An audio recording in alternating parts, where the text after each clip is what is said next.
Welcome everyone to Catalyst Energies. My name is Dee. Thank you for joining me. I'm so grateful that you're here. This is the Catalyst Energies weekly astrology report. We are going to be looking at the second lunar quarter, which is kicking off with the first quarter square of the sun and moon on the 20th of April. So we're going to be looking at the weekend of the 17th and 18th, and then into the week, looking at the main themes, looking at the major aspects that are going to be at play, and talking about what this is really going to mean and how we can prepare ourselves and be open and ready to interact with these energies at our highest good. So if you are here because you have subscribed as a patron on Subscribestar, welcome. Thank you so much. This really is a big step forward for my work and this channel. So if you are here on BitChute, provided that it actually uploads, thank you for being here as well. And if you want this content earlier, then consider going over to Subscribestar. You can find that link in the description box, and you can subscribe for $3 a month to get all of the weekly astrology reports, to get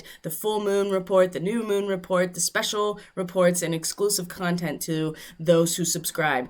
So either way, thank you for being here. And as always, when you interact with this content on social media platforms in any way, you subscribe, you like, you share this video, you comment on this video, this is a way that you can support the expansion of this content throughout the platform. So without further ado, let's get right into it because there's a lot to talk about here. So if you haven't already listened to the daily medicine transmission for today, it is the 16th of April, so Friday, I would really recommend that. There is some really important information in there about how we are moving forward, because really the major theme here is it's time to put our money where our mouth is, and to realize that there is a lot of support for this process, to start stepping out of our comfort zone a little bit, to take some calculated risks, to maybe reach out over the divide and interact with and face that which appears to be in opposition to us, which is very difficult with this bifurcation energy becoming really, really apparent with a lot of different social and cultural divides that we are dealing with on this planet and in this human collective right now. So, but there is a lot of support and substantiation as we move into Taurus time. The sun is going to move into Taurus during this quarter. The Mercury is going to move into Taurus as well. They're actually going to meet in the last degree of Aries and then move into Taurus essentially together.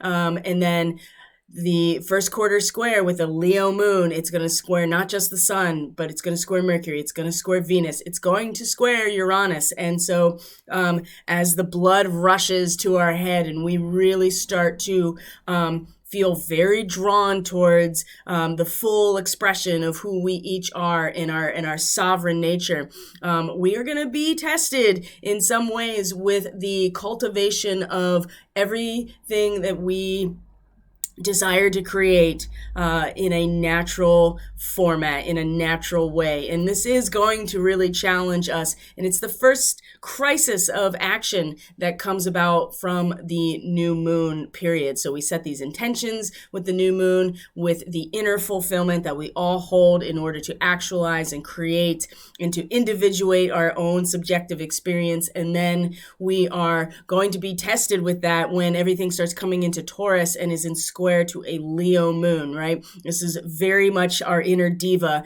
and our inner sovereign nature being being on the center stage and really driving us and pushing us emotionally to express ourselves and to be in that power. And as with all squares, there's no real resolving it. It is more about leaning into the discomfort so that we can activate something or learn something or grow. These are what these squares are for. And it's going to square the sun. The moon's going to square Mercury. The moon's going to square Venus. The moon's going to square all these fixed squares to the Taurus energy.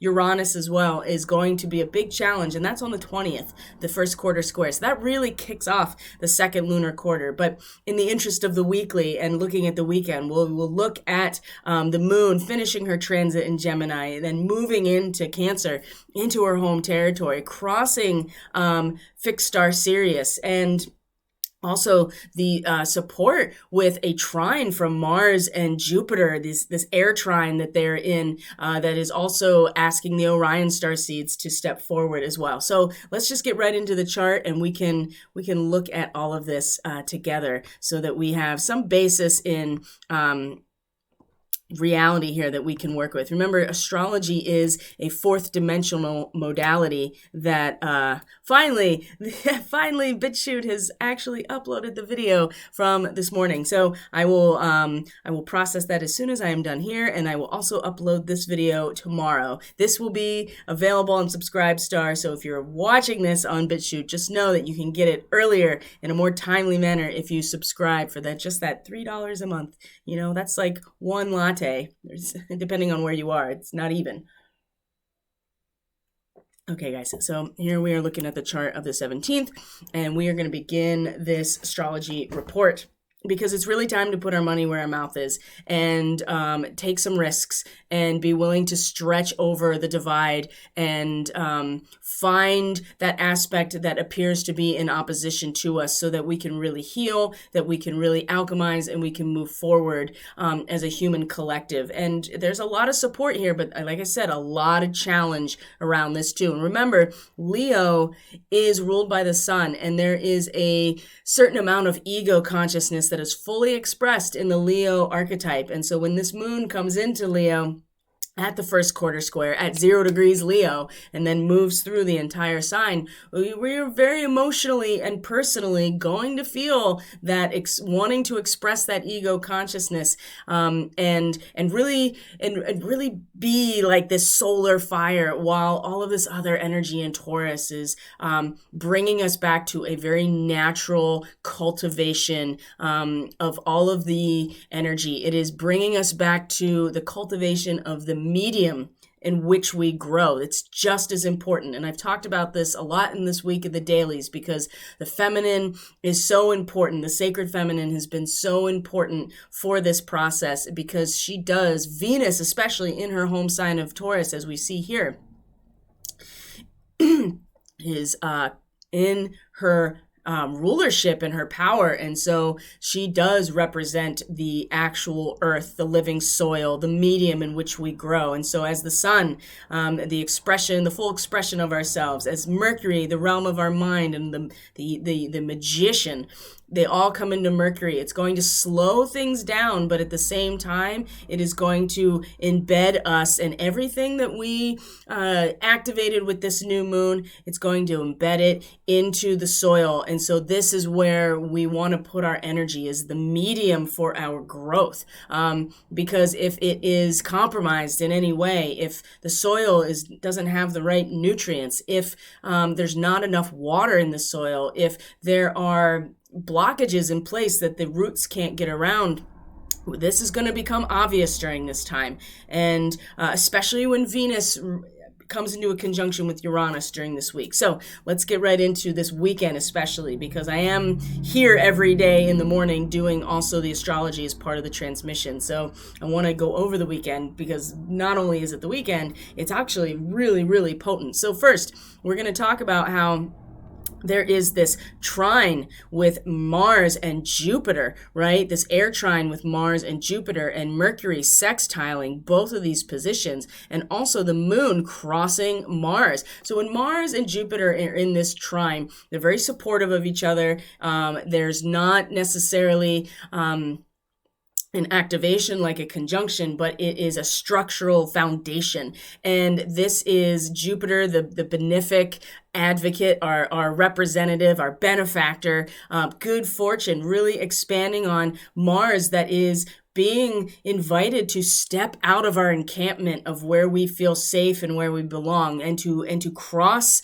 the divide and expand on our courage. This is a transit where taking a risk is actually a good thing. And we are taking a risk to step out of our comfort zone in the camp that we feel that we belong, and move into territory that maybe is a little foreign to us. And of course, in opposition with Gemini, the bifurcation bifurcation and the dialectic, it does seem foreign. And in fact, it will also seem the complete opposite to us. And so we're being invited and really supported with Jupiter to take the risk of maybe coming out a little bit more, facing that which we are afraid of, facing that which we think is in opposition to us, but really is just the other side of our face, right? It's just representing the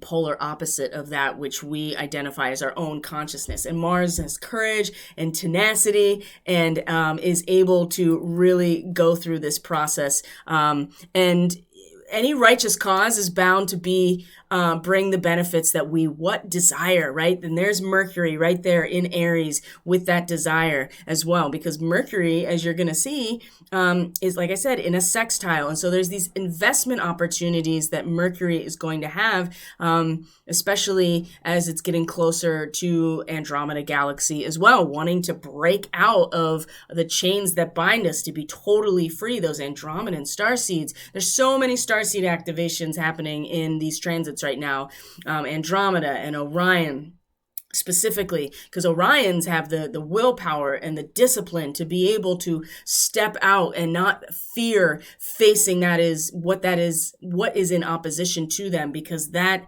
work, taking in the data, crunching those numbers, being willing to absorb as much knowledge as possible, even that which you disagree with, right? We got to be willing and courageous enough to take a risk to maybe engage with information we disagree with or seems foreign to us. And Mercury is going to want to, break out and, use his imagination, use the imagination in order to regain a lost opportunity. This is a really, really potent transit that we can really invest our own creative potential and our own desire and potency to be ourselves, to maybe go back and try to learn something from a failure of before. And when it comes to Mercury, it's about our mind and our manifestation potential. So this is really, really strong on the 17th. Not only that, and the moon is involved too with all of this, in a sextile to Mercury, and moon in Gemini is going to meet Mars, is going to trine Jupiter too. So all of this energy, personally and emotionally with Gemini as well, we're going to feel it very personally. We're going to feel it in our emotional landscape. It's going to be embedded in our subconscious, and it's going to be the way that our consciousness is structured as well. So be mindful that there are opportunities to step out and maybe challenge ourselves. And we have Mars and Jupiter supporting each other in this process. Now, also the moon is going to then sextile, as you can see, as we move forward, the moon is going to sextile.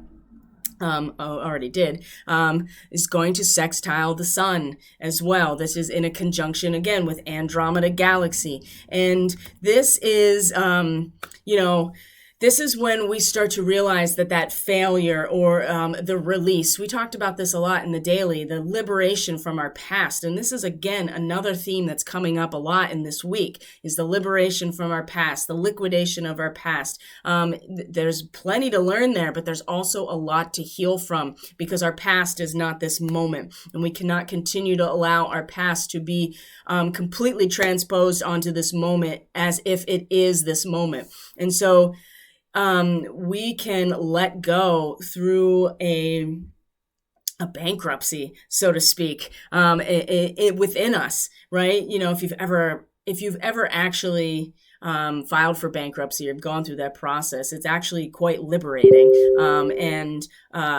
Okay, hold on one second, guys. I'm going to turn off my sound so we're not getting dinged constantly. Okay, so if you've ever gone through the bankruptcy process, then you know that there is a opportunity to begin again. It's a forgiveness by society to being overburdened. And so the moon meeting a sextile to the sun at this degree, there's a lot of buildup here. And sometimes if we do not prepare for the fact that we are responsible for the results that come about when we set ourselves up and people have expectations of us. And if we don't provide, or somebody doesn't provide, but let's talk about us. If we don't provide, then there is criticism, and there's a confrontation if we disappoint, even if it's just ourselves. And so in some ways, if we let go, and just accept that maybe there has been a failure, maybe we were wrong about something, maybe that something we strived to create wasn't exactly, didn't really pan out, but that's how we learned all of the aspects that we can bring into the next situation. So the sextile between the moon and the sun, where are we here? The moon and the sun, again, an investment opportunity. We can invest this inner experience of just letting go, right? Like once you actually file for the bankruptcy, it's a huge burden that's lifted. We can take that energy, invest it into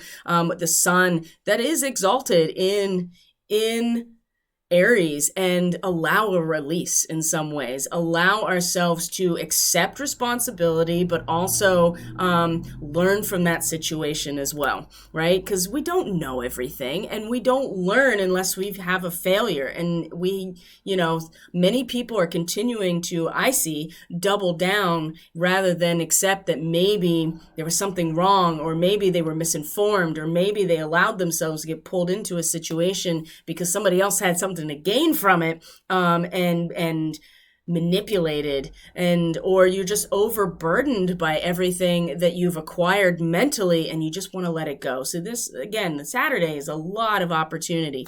Now, there are some interesting fixed star arrangements here that I'm going to show you as we move through. So the moon is also going to conjunct fixed star Polaris. This is our North Star, and it's on the tail of Ursa Minor. As you can see, also the Dipper, but also the Little Bear. So Polaris is our guiding light. It's our guiding light. It is the North Star right now. And so the moon crosses Polaris and then crosses Betelgeuse, which is in the armpit of Orion. So again, this Orion warrior energy is coming right up to the surface this weekend. And where does that leave us when that happens? Well, like I said, it's a guide. Polaris is a guide for the wanderer, an indicator if we're on the right path. And so we will start to have an intuitive knowing if that is the case, and we will have something to guide us if we can find a fixed point that represents this indicator. And then also it's meeting Betelgeuse, or Betelgeuse, if you want to call it, Betelgeuse, Betelgeuse, in the armpit. And this is the largest star that we know of. It's huge, okay? And it's actually getting smaller, which actually suggests that the star is now moving out of its main sequence, is in its dying phase. When the star starts to contract in its mass, it's because it's not actually producing energy anymore. It has run out of hydrogen atoms to create helium, and is now starting to pull back. And that's a really simplistic way of explaining it, but that's essentially it. So Betelgeuse is on its way out, which is very interesting in and of itself. But the moon then crosses Betelgeuse in the armpit of Orion. This can be very combative, right? This is, if you look at the constellation, I mean, this is, where the weapon is raised that Orion has. And so this area of the right shoulder being ready. And also, what is your armpit but a very vulnerable position as well? When you have your weapon raised, you leave yourself open. So there's a couple different ways to think about this. It's combative, it's destructive, but it also gives honors, and it also gives wealth and kingly attributes. It really depends on how we are using it. But again, we're going to be crossing the moon will be crossing Polaris, being an indicator and a guide, and then it'll cross Betelgeuse. And we get to, is it going to be combative or destructive, or are we going to allow it to, are we going to allow it to influence us in integral way? And with Mars and Jupiter in that trine, like I said, we can enjoy our own strong belief and good intentions, and there is positive energy towards any righteous cause that we go for. So again, we can get a lot of power from this as long as we are paying attention to the indicators and to that North Star, that fixed point. Again, this is where the Orion star seeds come out to play, because this is their wheelhouse, is being able to master their discipline and their willpower in order to engage in the battle, right? Because the battle is not personal. The battle is the nature of the polarity. And this is the Gemini energy in a nutshell, really. And then Mercury, again, is in sextile to Jupiter, sextile to Mars. We talked about all of that stuff already. So Saturday is an incredible opportunity here in order to really use that warrior energy and that potency and desire to, let go of something and move into new territory. Because once everything moves into Taurus, it's going to start embedding itself into the medium in which it's going to grow. And so these times right now are giving us a chance to go over some things, make sure that we're on the right path. Polaris is our guiding star. We can navigate based on this energy, and it's going to be within us in our emotional landscape. Now, the moon will move into Cancer as well on Saturday, as you see. This is Eastern Standard Time, by the way. And also that means that Mercury then is also going to square Pluto in that same position that the sun did just yesterday. And where the, was that yesterday or was that today? Let's look, shall we? Oh my gosh, that was today. Jeez. The same position that the sun is squaring Pluto today. And with that kind of transit, the sun squaring Pluto, this is where our ego really wants to be in control, and a lot of triggers come about and trigger a lot of situations where we were out of control, and it can bring a lot of really uncomfortable stuff up to the surface. So again, Mercury is going to come around, and the mind is also going to be in this square relationship with Pluto, which is just, destroying the old matrix, and just in order to create something new, in order to create space for something new. And keep in mind, I've talked about this in the new moon report, Pluto is going retrograde during this lunar cycle. So it's going to not come back to this point out of shadow until January 2022. So we have some really intense, introspective, transformative times ahead of us, my friends. And these squares here are giving us a chance to lean into that discomfort of what we want to create, the potency within us, and making sure that we are not taking on more than we can hold. Because once we have everything and we're starting that trek, Pluto does not care.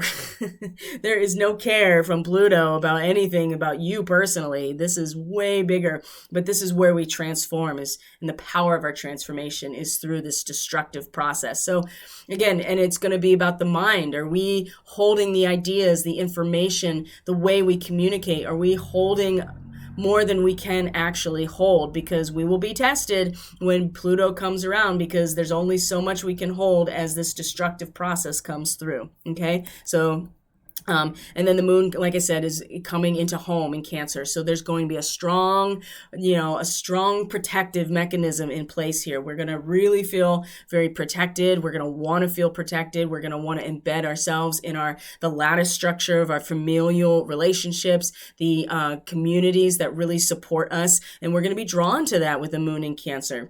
And then the moon is going to sextile Venus. Oh, wow. This is a hard transit. 5 degrees of Cancer. I'm not going to lie here. We're coming into the 18th here. Let's see, probably the we're looking at actually the very end of the 17th into the 18th. So depending on where you are, still the 17th on the West Coast. This is a difficult transit because not only are we looking at the impermanence where Venus is, I mean, part of engaging with the material realm is you have to also accept the impermanence of the material realm, right? It's very Buddhist in that way. And The 5 degrees of Cancer is basically you've made a decision at that 0 degrees Cancer mark, and 5 degrees is what happens when you keep trying to, assert your own self in the face of the collective trajectory. And it's the Sabian symbol is pretty rough. It's at a railroad crossing, an automobile is wrecked by a train. So we may survive, but our vehicle may not survive. And so this sextile, as much as it's difficult in an emotional way and in terms of our resources with Venus there, it's definitely, again, an investment opportunity. We can really get a good sense emotionally what we've invested in, what decisions that we've made emotionally, where we belong, and if there's any permanence to it at all, and what's not permanent about it, and accept the natural cycle, just like everything else, okay? Wow, intense. So now we are actually at the 18th. This is Sunday, and our moon is moving through Cancer pretty steadily. And let's see, what do we got going on here? So the first thing I noticed is Mars is going to be in a quincunx right before this with Pluto. So with the quincunx, that's a opportunity for adjustment, right? Those are things that don't fit at all. And so Mars is giving us this courage and initiative to step out, to face that which we fear, to face the opposite of our position, whatever that is, right? And to reach out, right? To come out of our encampment in so many ways, and to have the courage to do so. Well, while that's happening, everything else is being destroyed by Pluto. These two things are not going to mix. And so we're going to find, this is like the wild card here, where there's going to be an adjustment on some level. And while we are doing that, everything is falling apart. You can see that everything is, falling apart, but then we at least are having the courage to step out of our comfort zone despite everything falling apart. So this is going to be a strong adjustment opportunity on the 18th. And we have the moon here is in a sextile. Actually, go back just a moment here. The moon is in a sextile to Uranus in Taurus, and at the same time is also going to conjunct fixed star Alhena. Alhena in Pollux, in the foot of Pollux, the southern twin in Gemini. So the past, right? The past, and then the future of the Gemini twins and the archetype. So Pollux and Castor. Man, that'd be a great name for twin cats, actually. Alhena, though. So what's Alhena all about? Well, fixed star Alhena, and in a sextile to Uranus, so Alhena is, like I said, the left foot of Pollux, and we get to really identify the roots of problems and move matters forward, gaining identity and distinction for our efforts. Gemini really is about our technical skill that we can individually engage with. So artistic skills and identifying mark, okay? The moon is reaching this point at fixed star Alhena in Cancer. And is at the same time in a sextile to Uranus, which has really been, focusing on that true altruism, right? The path of our awakening is through the true altruism, right? That everybody deserves care no matter what. This is really hard to do when you are on one side of a line or the other in a battle, right? Because the other side you believe is your enemy. And so real altruism is providing compassion and care to every human or every life, regardless of what position they're taking. And this is a way that we awaken. Now, this sextile, right, is an investment opportunity. The moon is in Cancer. She's at home here. We get to the roots of problems. And this is the first stage of a cutting process of our diamond core, really. And so it's when we allow ourselves to get to the root of a problem, if we allow ourselves to start being shaped like this raw material that is so beautiful and valuable as a diamond, when that's being cut, that first stage of the cutting process, we can really start to get somewhere, and we can invest that into what is otherwise a very disruptive experience with Uranus. And I mean, it is really teaching us how to be altruistic in the most ridiculous, challenging us down to the core of how to embody that altruism in the face of seemingly opposite positions. Okay. The moon at the same time is going to square Chiron as well. Oh, I'm sorry. Here. The moon is also going to square Chiron as well as it moves on to the next degree. And so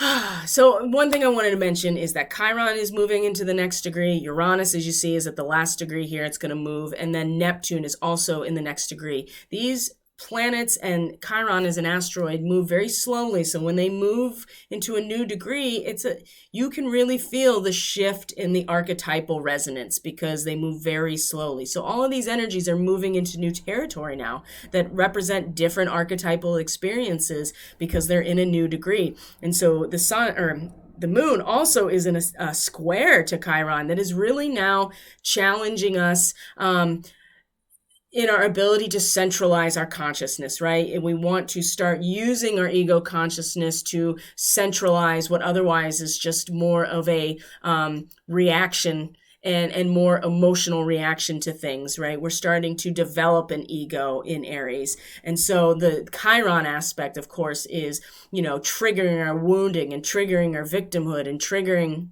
that identity that we can't really heal from necessarily because it's so old and so embedded in our identity that we don't even realize it's something we can heal from necessarily. So again, the moon here in this square, like we're trying to move forward and get solutions and make our mark in some ways, and Chiron is really holding us back. I mean, just take the moon and Chiron out of it and just look at the natural square between Cancer and Aries. Aries being the individuation experience and Cancer being the lattice work and the containment of our emotional security.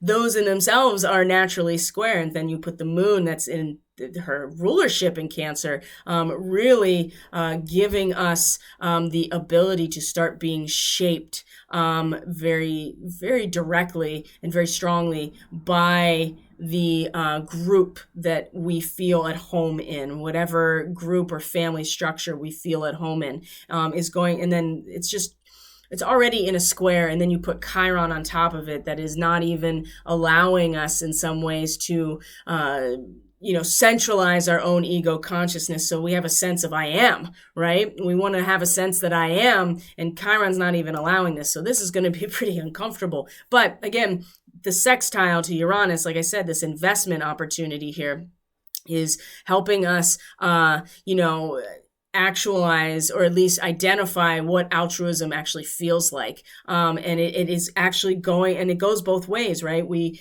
awaken to that, we allow that to open that third eye collectively, and it also allows that in itself starts to shape us, give us a foot forward in some ways. So as we move on from that, the moon is going to be in a quincunx to Saturn, right? So there's that other,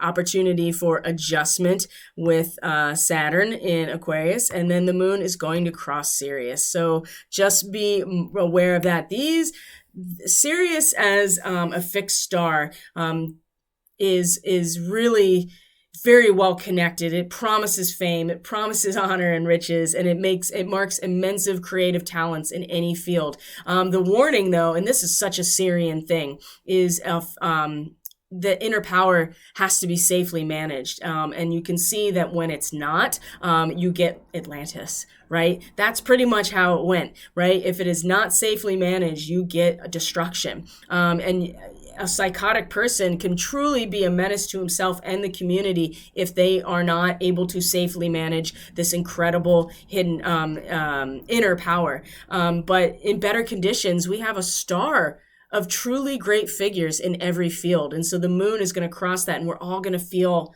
that star. We're all going to feel how incredibly potent and powerful we each are in that moment. So that's going to be, that's going to that's going to be quite the experience. Okay. And then the moon is going to, not the moon, excuse me. Mercury is going to come around by the end of Sunday and conjunct the sun at the last degree of Aries before they both move into Taurus on the 19th. And so this last degree of Aries is a duck pond and its brood. So when Mercury and the sun come together anyway, it's very mentally alert, very quick thinking, and there's a lot of interaction and communication. You really want to express your identity, and really your self-expression is coming through your interactions, your communications, the transmission of data. And so this is going to be like, you're going to really feel like you want to talk to people, and you're going to interact with people, and you're going to, there's going to be a lot of social, interaction online with Mercury conjunct the sun. And it's the idea that the last degree of Aries is that changeover point where we are, realize that there is a natural boundary to everything. So there's not just there has to be a medium in which our potency grows. And we are going to be very aware of this, and it's really going to mark our communication. And we're going to realize that we have to start through this communication and this expression, through these interactions, we're going to start to really, really see, and we're really going to start to conceptualize that it's time to start focusing on the medium in which we're going to grow, as opposed to just all of this Aries energy. And it's important to realize too that, again, we are in the lunar year. The Chinese New Year is the year of the ox. And so again, patience, determination, all of those Taurus aspects are going to start being much more obvious, which is going to be hard for people that really thrive on this masculine, outward, engaging, activating type of energy. It's going to really challenge us. And this again is why the goddess is afoot or alive, and we have to embrace her so that we can really condition the medium that we're going to grow in. It's not going to make a difference how much potency and desire we have if we don't have soil in which to grow. So that takes us through the weekend. So just, we're going to just look here at some themes, and we'll look at I already talked about the first quarter square, which is on Tuesday, the 20th. So let's just look at some themes as we move into that period. I mean, really, Mercury and the sun are going to come into Taurus on the 19th. The moon will be in Cancer. She's going to be in an opposition to Pluto. So that's going to be, we're going to want to be like pulled into our safe space, as the storm rages, and Pluto is going to be like, well, I'm the storm. So, and I'm just destroying everything around you. So that's going to be, a time where we're going to really want to hunker down emotionally, I think. But then Sun and Mercury move into Taurus, and we really start to identify ourselves and express ourselves through something very natural, like the natural expression of who we are. So then we come into the third quarter square, which is actually, if we go back, is at midnight on the West Coast. It's on 3 a.m. on the East Coast. 0 degrees Leo, 0 degrees Taurus. And then you're going to see that as we move throughout the 20th, that day, the moon is going to square Mercury, and it's going to come into a square with Venus, and it's going to come into a square with Uranus, all through that day. So that is going to be that crisis in action, the blood rushing to our head, right? Let's see, how do I say this? The sun, we're going to be expressing our own nature, right? Pure, uncontaminated manifestation of our own nature. And out of this past, there's a new, pure release of potentiality. And we're ready to perform whatever Dharma we're here to accomplish, right? But with the moon, it's going to be so much less about spontaneous manifestation of our own nature. And we're really going to erupt, right? The realization of our Atman and the eruption of these energies in an ego-controlled field of consciousness, the blood rushing to our head. Ooh, boy, this is going to be interesting. And as it comes around and squares all of this Taurus energy every step of the way, emotionally and subconsciously and personally, as we're going to hit a wall every time of natural cultivation. And the reality is that the sun is at home in Leo, and the moon is exalted in Taurus. So there is some measure of identification with each other. So there can be something gained here as we lean into this square. But we also are going to feel very challenged because we're starting to really pull in, focus on the medium of our growth. What is the condition of the soil that we're growing in? Whereas we are emotionally and subconsciously connecting to the solar energy of the sun. And it might be a little confusing. And I feel so much like just crazy tension around this. Okay. And what else do we have on that day?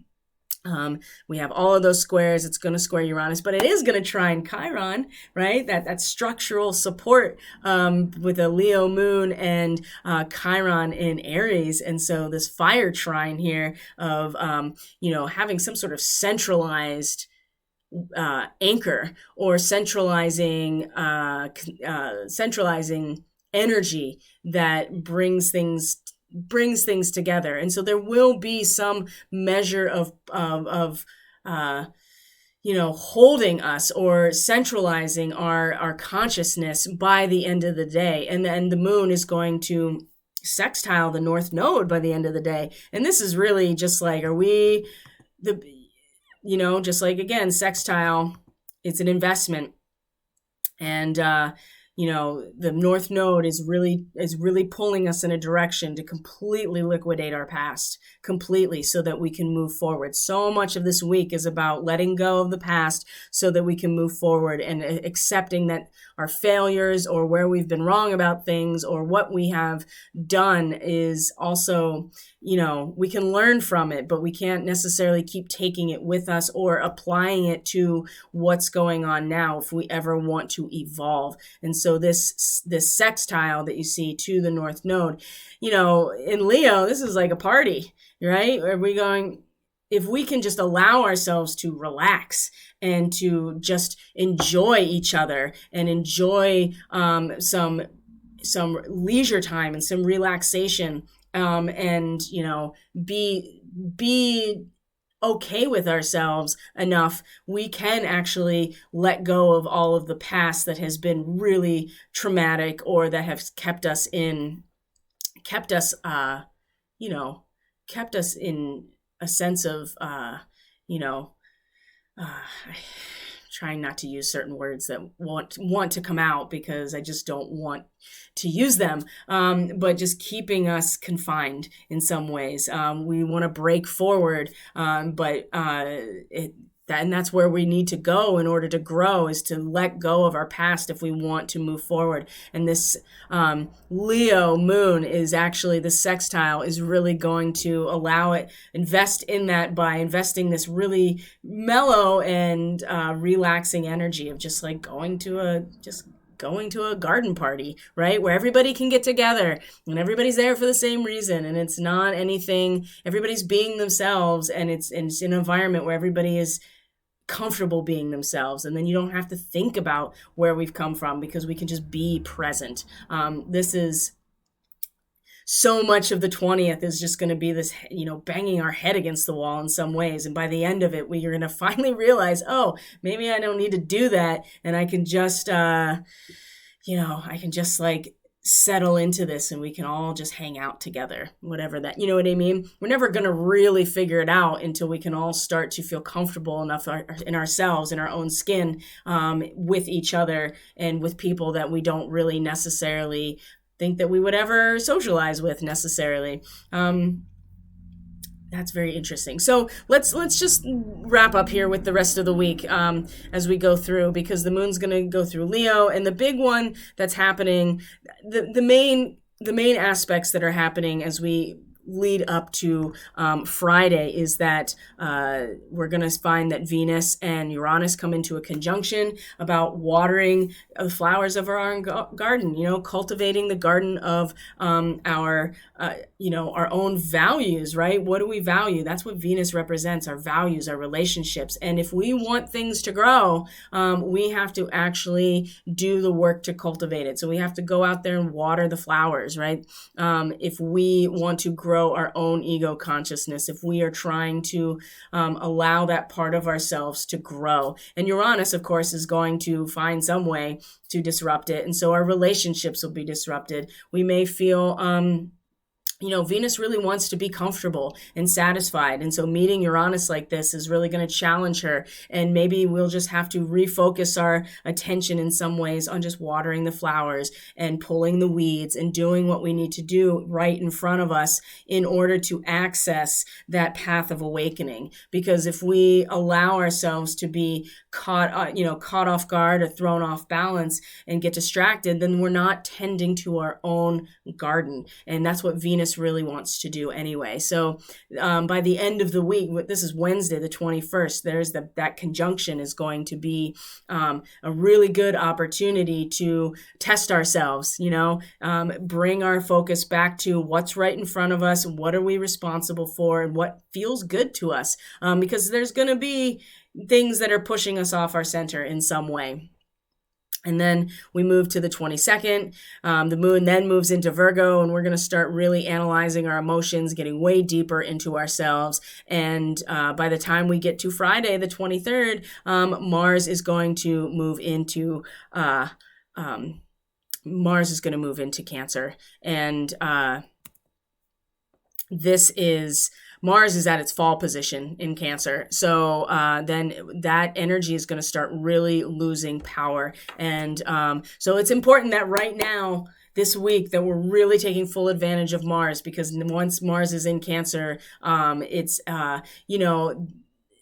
very protective and trying to project that warrior energy to these bonds, these emotional bonds, but it's very weak in Cancer. And so at that point, it's going to be important that we know what we're cultivating and we're comfortable with it, because we're going to lose a lot of that activating masculine warrior energy once Mars comes into Cancer. And we're going to talk way more about that on the full moon report when that comes out next week. So guys, I think that's it. Thank you for sticking with me. I hope that you found this useful and inspiring. If you are interested in a reading, if you want to know your starseed origins, or you need support through energy work, shamanic energy work, and Reiki, all of those can be done remotely. You can go to my website, catalystenergies.net. That is in the description box below. Again, if you're here through Subscribestar, thank you so much. It really means a lot that you are willing to invest not only in this work, but in yourself, and being able to utilize astrology as a fourth dimensional tool to be a conscious co-creator in this process. So you can also find Catalyst Energies on Telegram and on Facebook. Those are also in the description box below. And as always, have a great weekend. Enjoy the transits, and I will be seeing you on Monday for the Daily Medicine transmission. Bye.